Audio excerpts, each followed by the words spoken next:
Need to remember our laws of exponents. Number 16 is a little more difficult. It says 10 to the negative 2 power times by 10 to the negative 1 power. So, in the last example we just added the exponents because it's the multiplication law of exponents and they had the same base. There is no difference in number 15 and number 16. The only thing we've got to be careful about is the negative exponents. So we still keep our base, like the 8 here, we've got our 10, the same base, and we have negative 2 plus negative 1. And I'm just putting the negative 1 in exponents just to remind me that this is negative, and so I don't get confused with the plus and the minus right next to each other. So we know 10 stays there. Now negative 2 plus negative 1, these two things here are the same as a negative or a minus. So minus 2 subtract 1 gives us minus 3, negative 3.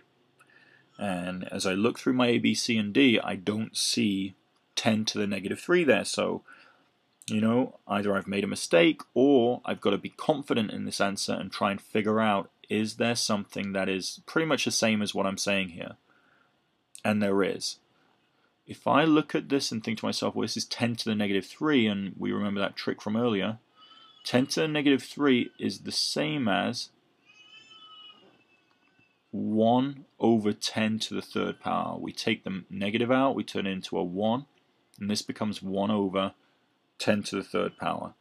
And this is the same as saying 1 over 1,000, 1 over 1,000, and that is one of our options for number 16.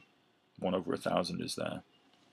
Okay, so that was a few questions done quickly. Let's take a look at number 17. Oops, let me just get rid of that red pen. Okay, so number 17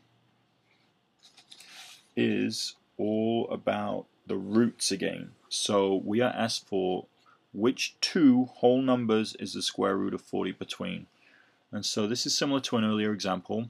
We know, or we should know, that 40 is not a perfect square, but there's one very nearby, 49. 49 is a perfect square, and the one below it is 36. So if we take the square root of 36, we get 6, because 6 times 6 is 36. If we take the square root of 49, we get 7. So straight away we know that the square root of 40 is between 6 and 7. That's all we need to do for number 17. Okay, let's take a look at number 18 and again, just pause this and go back and re-listen to it if you need help with these problems. Okay, number 18. I've done it again. Okay, number 18 right now. It asks us which inequality has a solution set of x is greater than 5, and we're given a whole bunch of inequalities. So let's write them down. Negative 2x is greater than negative 10. The next one, b, x plus 2 is greater than 3x minus 8. Okay, I'll put c over here. C. 2x is greater than 6x minus 20. And D, the last one, x is less than, let me just make my x a little bit better. Okay, x is less than 3x minus 10. Excuse me. Okay, so this is probably one of the toughest questions, just because it's going to take us some time to figure this out. So when we look here with this question right here, we have negative 2x is greater than negative 10. So to find x on its own, we divide by negative 2. So if we divide both sides by negative 2, this here changes to 5. But we just did something. We divided by a negative number. And whenever we divide or multiply by a negative number with these inequalities, we need to flip the sign. So this thing right here gives us, let me write it in blue next to it, this gives us x is less than 5. So x is greater than 5, well, this is not the solution set of it, because for a, x is less than 5. So we know it's not a. Cancel a. Let's take a look at b. So here we've got to do a few things again because we have x's on both sides. So for b, we need to get all the x's together. So we look, x is here, 3x over there, so let's just take away x. We subtract x, we are going to cancel them here. We're going to be left with 2x over here, and we still have all this other stuff. We still have the -8, we still have the 2, we still have the inequality. So next step here, let's get rid of this 8. Let's add the 8. So we do the inverse operation. So we have 10 is greater than 2x.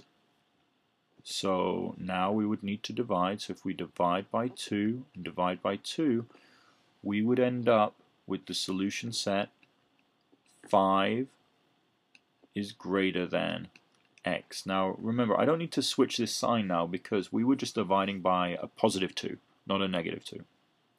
And I think something to be very careful about is that this looks like what we have up here, but it's not the same, because our 5 and our x are opposite to this. So if 5 is greater than, you see the greater than sign, it's 5. If 5 is greater than x, we know that x must be less than 5. So really, this is what we're focusing on. We put the variable first, x is less than 5, and that's not the same. Okay, let's take a look at this next one right here, c. So here we need all the x's together. And we got 2 of them here, we got 6 of them there. So let's take away our 2x from both sides. So we're going to end up with 0. And that's a little unusual for us. We've not got many zeros, but it is 0. 0 is greater than 4x minus 20.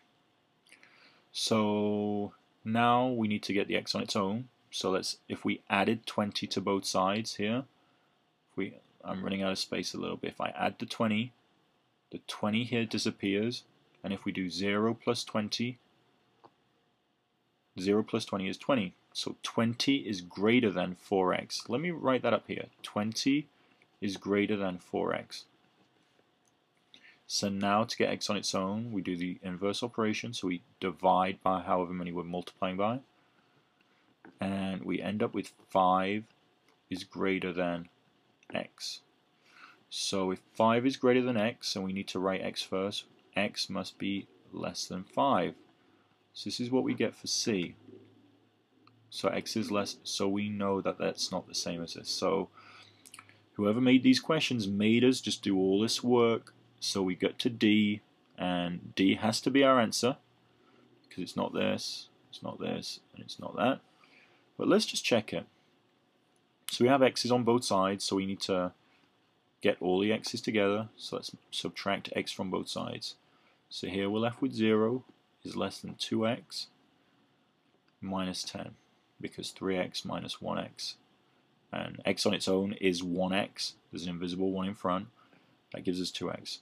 So now we need to get closer to getting the x by itself. So we add 10 to get rid of this 10. Leaves us with 2x. Leaves us with a 10. And 2x is greater than 10 because 10 is less than this. So now to get 1x, we divide by 2. Divide by 2. And we end up with 5 is less than x. So if 5 is less than x, this means that x is greater than 5. And so we have a match. 5 is greater than x is the same as this original thing. So 18 is D. Okay, a lot of work there, but we did it. Okay, let's go to the next one. Let's take a look. So